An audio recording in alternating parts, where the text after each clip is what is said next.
हुई थी। एक बाबा ने कहा था और वो पेड़ बड़ा होगा तो महादेव हर दिन आपके घर में शाम को आएगा, आपके घर की अकाल मृत्यु होने नहीं देगा साहब। हर दिन शाम को निकलता है बाहर। एक ऋषि अपनी पत्नी को कहता है संध्या काल में पाप नहीं करना चाहिए, तुमको संतान चाहिए तो संध्या काल जाने दो। उस देवी ने माना नहीं तो कश्यप ने कहा संध्या काल भगवान भोलेनाथ हर के सबके घरों में आता है, संध्या काल में ये नाचता है, संध्या काल में एक राक्षस त्रिपुरासुर सबको मारने के लिए खड़ा होता है। तो महादेव इतना नाचता है कि वो देखने में रहता है तो संध्या काल बीत जाती है, जिसको आप आरती कहते हैं। उसको मनाया, नहीं माना, वो माई नहीं मानी तो ऋषि ने शाप दिया कि तूने संध्या काल में पाप किया, तेरे घर में 2 राक्षस जन्मेंगे। और जन्मे साहब, एक ऋषि था, ब्राह्मण था, फिर भी उसके घर राक्षस जन्मे जिसका नाम पड़ा हिरण्याक्ष और हिरण्यकश्यपु। भगवान भोलेनाथ उसकी कथा पार्वती को सुनाते। रामायण पढ़िए, भागवत पढ़िए। यहां से मैं जो भी कहूंगा वो शास्त्रों की बात कहूंगा साहब, ध्यान से सुनिए। अंतिम कथा है, कल मैं नहीं सुनाऊंगा आपको। और वो राक्षस बने, मगर उसकी पत्नी अच्छी थी कयाधु, वो गर्भवती थी। हिरण्याक्ष तप करने गया, इंद्र को पता चला कि इसका बाप इतना खतरनाक है तो उसका बेटा कितना खतरनाक होगा। उसने कयाधु को मारने के लिए तलवार उठाई, केस पकड़ा। नारद जी देख गए, दौड़ कर आए, छोड़ दो इसको। स्त्री पर हाथ उठाते हैं उसको राक्षस कहते हैं। बहन बेटी मां और बहू पर हाथ नहीं उठाना चाहिए, कोई पण स्त्री पर हाथ नहीं उठाना चाहिए। नारद कहते छोड़ दो। इंद्र ने कहा जानते हो ऋषि, जिसका बाप इतना खतरनाक है, बेटा कैसा होगा? बोले छोड़ दो। छोड़ दिया, इंद्र चला गया। नारद ने कहा बेटी अपने घर जाओ। जाओ बेटी जाओ। कयाधु रो पड़ी, मेरा पति बाहर गांव है, परदेश गया है तप करने। मेरी ननंद होलिका मुझे मारती है, मेरी सास मुझे खाने नहीं देती, मेरे देवर मेरे को बुरी नजर से देखते हैं। महात्मा आप मेरे पिता समान हो, मैं गर्भवती हूं, एक राक्षस की पत्नी हूं। मैं चाहती हूं कि मेरा बेटा भगवान का भक्त हो, मेरा बेटा देश का भक्त हो, मेरा बेटा देश का भला करे, मेरा बेटा देश के काम आ जाए। मेरी प्रार्थना है जब तक मेरा पति ना आवे मुझे अपने आश्रम में ले चलो। आपके आश्रम में बर्तन मांजूंगी, झाड़ू लगाओगी और आप मुझे सत्संग सुनाना, कथा सुनाना। क्योंकि मैंने सुना है कि जो गर्भवती मां, कोई भी बहन बेटी के गर्भवती हो और ये कथा सुनती है, हवन करती है, पूजा करती है, धर्म शास्त्रों को पढ़ती है, तो उसके घर में बेटा कोई देव बनकर आता है, कोई देशभक्त, कोई दातार हो सकता है। भगत सिंह की माता ने इन कथाओं को सुना होगा जब उनके घर देशभक्त हुआ। महाराज भगत सिंह, एक बार भगत सिंह को ताली से स्वागत करो। देशभक्त हुआ। और लक्ष्मण की मां बोलती है बेटे वही मां संतान वाली है जिसका बेटा देशभक्त हो, देशभक्त हो, भगवान का भक्त हो, गौ भक्त हो, साधु संतों का भक्त हो, माँ बाप का भक्त हो, उसको बेटा कहते हैं। मेरे लाल जाओ, सीताराम की सेवा करते करते प्राण देना पड़े तो मर जाना, मैं कभी नहीं रहूंगी। क्यों?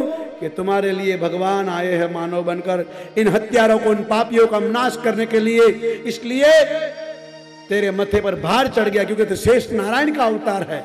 रामायण पढ़िए, माने बताया।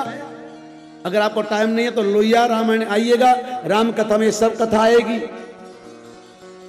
2 तारीख से शुरू होगी, आइए प्रभु, यही कथा और आपको नहीं लगेगी साहब। और कयाधु को नारद जी अपने आश्रम में लाए। महात्मा ने देखा गर्भवती से इतनी सुंदर कथाएं सुनाई साहब। और समय आया, बेटे का जन्म पड़ा तो नाम पड़ा, बोलिए भक्तराज प्रहलाद जी महाराज की जय। बचपन से प्रभु का भक्त, आहिस्ता आहिस्ता बड़ा हुआ, स्कूल में पढ़ने गया, कॉलेज में पढ़ने गया, ट्यूशन नहीं करता था। जब छुट्टी होती थी 2 घंटे की तो छोटे छोटे बच्चों को मिला के कीर्तन करता था। ऐसा सुंदर कीर्तन सुनाता था कि बच्चे पूछते थे कि हमारा गुरु तो विरोध की बात करता है, धर्म विरोध की बात करता है, गायों को मारो, ब्राह्मणों को मारो, देश को ऊपर आतंक फैलाओ, क्योंकि आतंकवादी का बेटा था वो, और तुम इतनी सुंदर बातें करते हो। तो प्रहलाद कहते हैं मैंने बचपन में सुनी। उन बच्चों ने कहा कब? हमारे गुरुजी ने तो कभी सुनाया नहीं। बोले जब मेरी माँ के गर्भ में था, मेरी माँ नारद जी के आश्रम में रहती थी, हर दिन ऐसी कथा चलती थी और मैंने सुनी। इसलिए प्यारे, बार बार मानव का जन्म नहीं मिलेगा, भगवान को पुकारो, मेरे साथ में गाओ। उन बच्चों ने कहा क्या गावे? तो प्रहलाद ने गाया, भक्ति करते करते निकले प्राण, प्रभु ऐसी करना। आज अंतिम दिन है, गा लो मेरे साथ, सब गाइए मेरे प्रभु। इटली में, लंदन में घर घर सीढ़ी बजती है साहब। जन्मो जन्म बनूं मैं तेरा दास, प्रभु ऐसी करना दया। जन्मो जन्म बनूं मैं तेरा दास, प्रभु ऐसी करना दया। चाहे लाखों जन्म मुझको लेना पड़े। सब गाइए, भगवान से प्रार्थना कीजिए साहब, दोबारा मानव बनना हो तो। चाहे लाखों जन्म मुझको लेना पड़े, चाहे लाखों जन्म मुझको लेना पड़े, मुझको मानव जैसा वापस जन्म मिले। ईश्वर दोबारा मुझे मानव बनाना, कुत्ता नहीं।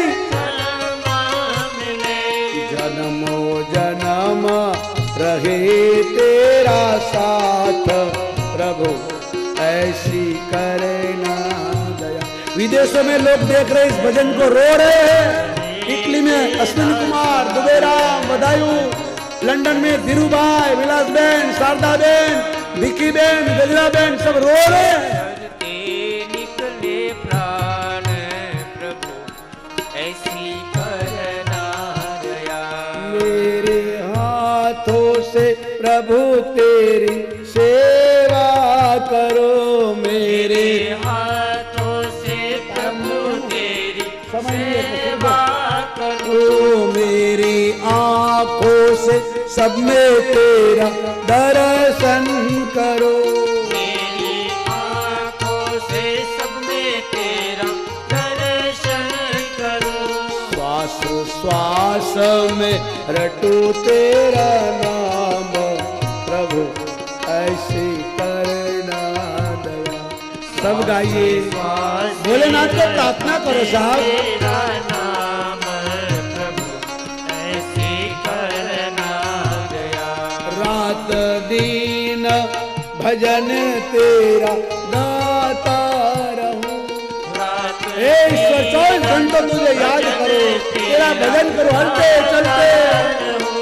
रात दिन भजन तेरा गाता रहूं।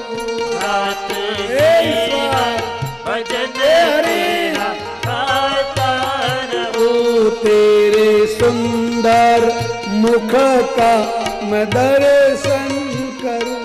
तेरे हे हरि, हे महादेव, करो। रात दिन धरू में तेरा ध्यान, प्रभु ऐसी करना। रात दिन धरने तेरा ध्यान, प्रभु ऐसी करना दया। मेरे पापों को याद प्रभु करना नहीं। ईश्वर मेरे पापों को याद नहीं करना, मैंने बहुत पाप किए। मेरे अपराध मन में,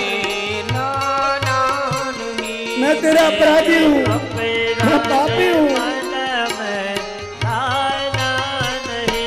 मुझको चरणों में रखना, मुझे छोड़ नहीं देना, मुझे आज्ञा दे, मैं कहाँ जाऊंगा, मेरा कोई नहीं है। मुझको शरणों में रखना मेरे नाथ प्रभु, ऐसे करना दया। ओ तेरे चंद चरणों की सेवा करो, तेरे सुंदर चरणों की सेवा करो। रात दिन प्रभु मैं तेरा ध्यान करूं, रात दिन प्रभु मैं तेरा ध्यान धरूं। श्वास श्वास में रटू तेरा नाम प्रभु, ऐसी करना दया। श्वासे श्वासे रटूं मैं तेरा नाम प्रभु, ऐसी करना दया। मेरा अंत समय जब आए प्रभु, मेरा अंत समय जब आए प्रभु, मुझे रोग के दुख ना सताए प्रभु, मुझे रोग के दुख ना सताए प्रभु। आके दर्शन देना मेरे नाथ प्रभु, ऐसी करना दया। आपके दर्शन देना मेरे नाथ प्रभु, ऐसी करना दया। भक्ति करते करते निकले प्राण प्रभु, ऐसी करना दया। भक्ति करते करते निकले प्राण प्रभु, ऐसी करना दया। ओ प्रभु ऐसी करना दया। हे प्रभु, ऐसी करना। इस बच्चे की बात सुनकर सब सुधर गए साहब। पढ़िए भागवत।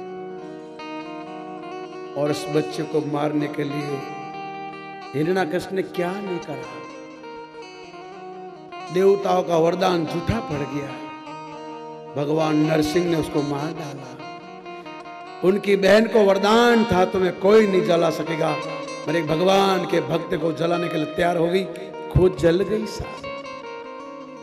ईश्वर दयालु है, इसलिए भगवान भोलेनाथ कहते पार्वती तुम अपने आंगन में एक पेड़ बोना, तुम्हें मेरी याद रहेगी, और जिसके आंगन में पेड़ होगा उसके घर में अकाल मृत्यु नहीं होगी।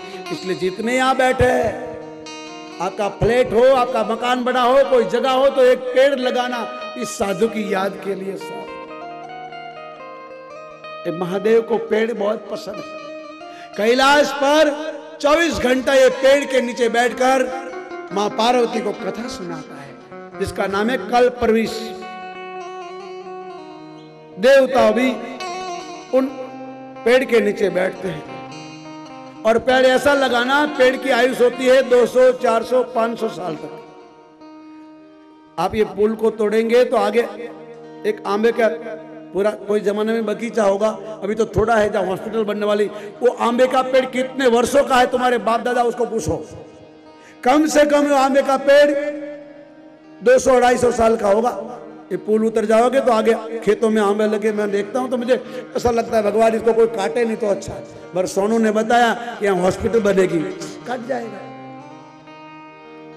परदेशों में जाइए आप, 12 महीना बारिश क्यों है, ठंडा क्यों है, वहां का मौसम इतना सुंदर क्यों है? क्योंकि वहां पेड़ लगाए जाते, घर घर में, हर घर में गार्डन, हर घर में पेड़ होता है, वहां को कोई कचरा नहीं मिलेगा। इसलिए आप कचरे का स्वभाव छोड़िए, पेड़ वाइए, पौधा वाइए अपने घर के आंगन में। आपके घर के आंगन में जामुन का झाड़ हो, आंबे का हो, जमरू का हो, केले का हो।